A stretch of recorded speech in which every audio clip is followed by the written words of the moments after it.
Teaching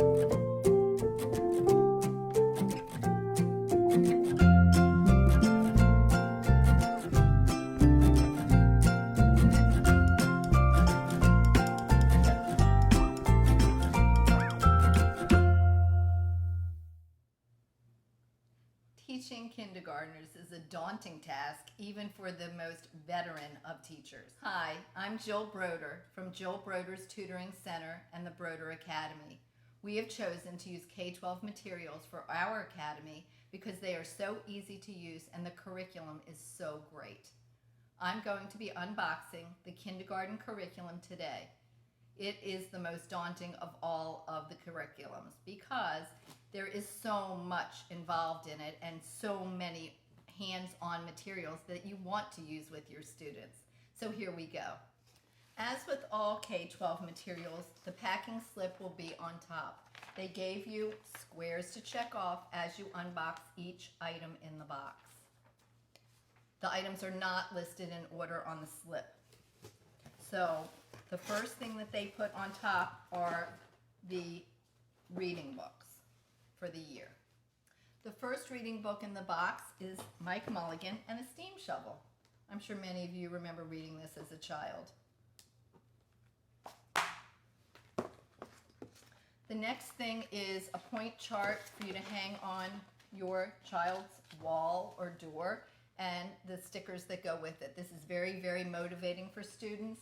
The way it's written, it's separated for you, the language arts units, 1 through 18, literature and comprehension, 1 through 23, phonics, 1 through 36, and then there's an extra phonics row if you need it. Student's name goes here, and make a very big deal about this motivational resource. World magazines are written at the kindergarten level. There are 4 that come in this box. The first one is Animals Around the World, and you can see the exciting stories that are in here. That's kind of science-y. Taking care of ourselves and our earth. Our Busy Bodies. You can see that's for the body section of the science curriculum. And Amazing Places. This is part of our social studies curriculum if we just use this literature box and don't buy another program. We've got Zaner Bloser handwriting, which is a wonderful curriculum, and it shows you exactly where each letter starts with a dot. They trace, they copy, and they practice. This is the reading, the literature portion. The teacher keeps this, or there is another online version, so depending if you're with your student or not, you either keep this as the teacher or you have it, you're the learning coach, you're the parent. If you're the parent learning coach, you have everything at your fingertips. But if you're not, you can either give this to the student and use the virtual one online, or the teacher keeps this. So I'm going to put this to the side for the teacher tutor if they're separated from the student as a virtual learning coach. There is a journal in here, All About Me, for the unit All About Me that students get in kindergarten. You put a picture here. This is a wonderful, wonderful book, and it goes along all about them. They have it to cherish if they want to keep it as a souvenir of kindergarten. The other stories that are in here are A Story, Rhyme Time, Peter Rabbit. I'm sure you remember some of these. The Rooster Grows. Caps for Sale, one of my favorites. The Snowy Day, another one that I remember from childhood, and I'm sure everyone remembers Make Way for Ducklings. These are reading books that help make for a lifetime love of books. I remember these as a kid, and when I posted it, I wanted to see if anyone else remembered certain stories from childhood, and it was amazing how many people remember these. So besides having the gold seal of being an award winner, all of these, they just find a place in your heart. The lesson guide is this hardbound book for the teacher, tutor, learning coach. If you're doing virtual, the learning coach keeps this, and doesn't put it with the student materials. No matter what, even if you're the learning coach mom, you need to separate the teacher materials over here. This is the workbook that goes along with the language program. And this is the child workbook, so this would go in a child bin.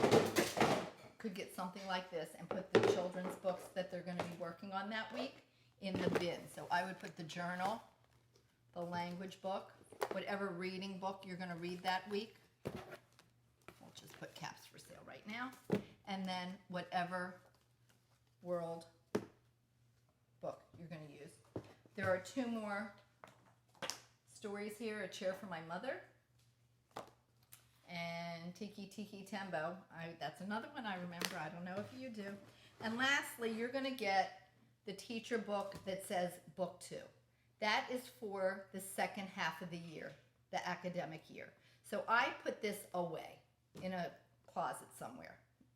And I just have my two teacher books that I'm going to need, my lesson guide and then the reading treasury to read to students.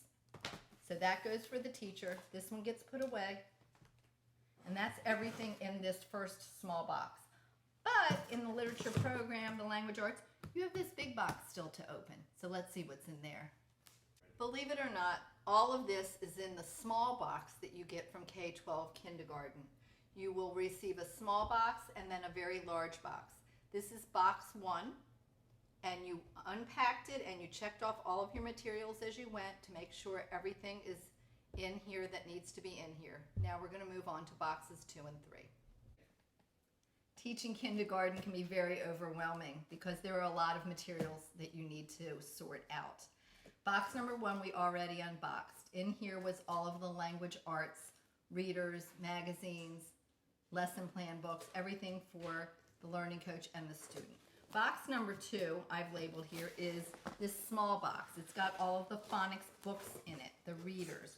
So again, you have a list, packing list to check off. You start off with your sight words. The lesson guide will tell you when to use these. Once this is open, you either have to put a rubber band around it or put it in some kind of container, maybe a 3x5 card box, something, so they don't get all over the place. The good thing about K12 is that they already make these for you. You do not have to make your own. The next thing in the box is the entire set of Phonics Works readers. These are great. The first one has what we used to have individual books. This has, it almost looks like a chapter book. There are 5 in book 1. You might want to get something like this to put your students' books in. You would put one book in there for the student and the rest you're going to put away. So I'm going to make a separate pile of what the teacher, the learning coach, the parent is going to put away. So book 1 goes in the bucket for the student, the rest goes away.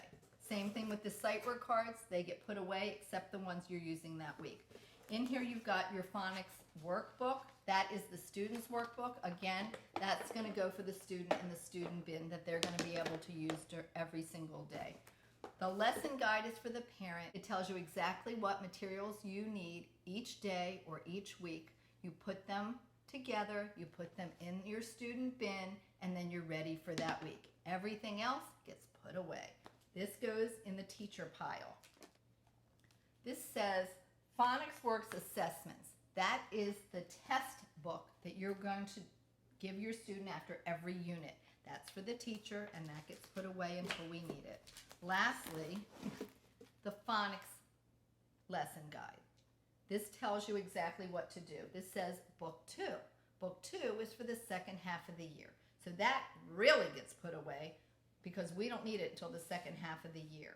I would even separate your teacher guides and the things you're going to use and simplify that. Just keep out what you're using and put the rest away. You can keep it in the box if you want, but just out of sight, out of mind. Less is more on this. Box number 3 is the most confusing of all the boxes because it's got all the manipulatives, and at kindergarten level, there's a lot of moving parts. So, this is what the box looks like. It's heavy. You've got your packing slip, like always. And the first thing you're going to find is dry erase cards. No idea what to do with it, I know, but I'll show you later. This goes in the teacher pile because that's for you. Then you've got just a dry erase board for your students. So we're going to put that in the student bin. Next, we've got a very heavy set of magnet letters and word chunks, and this is one thing K12 does absolutely better than any other program, because they also have an easel board that's magnetic and dry erase. We're going to stand that up. As you teach your lessons, this is what you're going to use. So I'm going to put them down for a second. They give you a binder with a handle that can fit in this bin that I got from Target, just like this. So you've got everything in one place for your phonics lessons. You also get in the kit dry erase markers, an eraser, and that is it. So once you open this binder, there's a place for the dry erase markers, the cards, the eraser here. These magnet letters will go in the notebook. It really is heavy, and it's a heavy duty, great kit, and that's why it has the handle in it. Sometimes I put the easel in here, but probably not the board, but it's up to you. I mean, if your student is at a desk, you can just leave this on the desk, but this is a lesson. I mean, this has a teacher lesson that has to go along with it. So you're going to need to have a lot of room and a lot of space. Lastly, I use these Ziploc containers. Once the magnet letters come out and we're using them on the board, they could get lost. So I just put them in here as I use them. You're going to just take them out as needed. I do not suggest opening this up and taking all of the letters out, because number one, they're not going to fit in this container, and you're not going to use them right away. So the first thing you're going to use is big and small letters. Lastly, K12 puts a line underneath the letter so the student knows which way it goes. This is really good for letters that P, B, D, that look different upside down. So make sure that one of the things you remind your student is put the line on the bottom when you put the magnet letter on the easel or dry erase board. Okay, I hope that I made it less confusing, but if you want to watch the next video, I will show you, once this is organized, how to start lesson 1. Here are my final thoughts on language arts for kindergartners. The first thought is less is more. Make sure that when you pack your students' materials, it's only for the week or the month. Do not put all of this stuff at your child's disposal. Second of all, organization is key. So the teacher books I put in a bin that looks like this. All of this stuff came from Target for $2 each. The phonics readers, the set that I put away, I put in here. The one that the student is using goes in the student bin. That big notebook with the zipper I keep together. It can go in one of these. It fits sideways, but it's heavy. It's got a handle on it. You may want to just keep that separate. The other thing that I reminded you of is the magnet letters need a container. I don't care what container you use, but again, less is more. So you would rather just put capital letters and little letters in this one. Then you can do word chunks in another one. You can do vowels in another one. You will see as you go that you will pull the materials out as needed. That is another last thing that I'm going to remind you. There is a lot here. It's very daunting even for veteran teachers. So take it slow, read the lesson plans ahead of time, and just try to make learning fun.